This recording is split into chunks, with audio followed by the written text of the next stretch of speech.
ഗോമാതാവിനെ ഗോസ്വാമി പീഡിപ്പിച്ചു. ഇതാ മധ്യപ്രദേശിൽ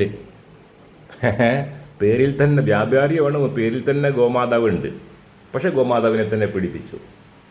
അതുപോലെ തന്നെ മറ്റൊരു സംഭവത്തിൽ മധ്യപ്രദേശിൽ പിന്നെ ഭയങ്കര ശാസ്ത്രജ്ഞന്മാരാണല്ലോ. അവിടെ ഡോക്ടർ ഒരു കുട്ടറെ നെറ്റത്ത് മുറിവുണ്ടായപ്പോൾ ഇപ്പം ശരിയാക്കി തരാമെന്നും പറഞ്ഞിട്ട് ഫെവിക്കോൾ വെച്ച് ഒട്ടിച്ചു കൊടുത്ത്. എന്തൊരു ദുരിതം നോക്കണം. ഫെവിക്കോൾ വെച്ച് ഒട്ടിച്ചാൽ അത് ഇത്ര പഴുത്തൊരു വിധാവൂലേ.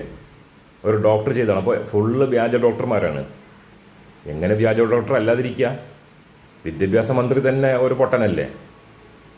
അമേരിക്ക കണ്ടുപിടിച്ചത് ഞങ്ങളാണെന്നല്ലേ പറയുന്നത്. അങ്ങനത്തെ പൊട്ടനാണ് വിദ്യാഭ്യാസ മന്ത്രി. അങ്ങനത്തെ രാജ്യത്ത് ഇങ്ങനത്തെ വിദ്യാഭ്യാസത്തിൽ ഉണ്ടാവുള്ളൂ. പക്ഷെ തള്ളിമറിക്കൽസിന് ഒരു കുറവ് വേണ്ട. ആ വോട്ടിംഗ് മെഷീൻ എത്രയും പെട്ടെന്ന് മാറ്റിയിട്ടില്ലെങ്കിൽ ഇതുപോലത്തെ ഭ്രാന്തന്മാരനെ ഇനി കൂടുതൽ ഓരോ ദിവസവും കാണാമെന്ന കാര്യത്തിൽ ഒരു സംശയം വേണ്ട.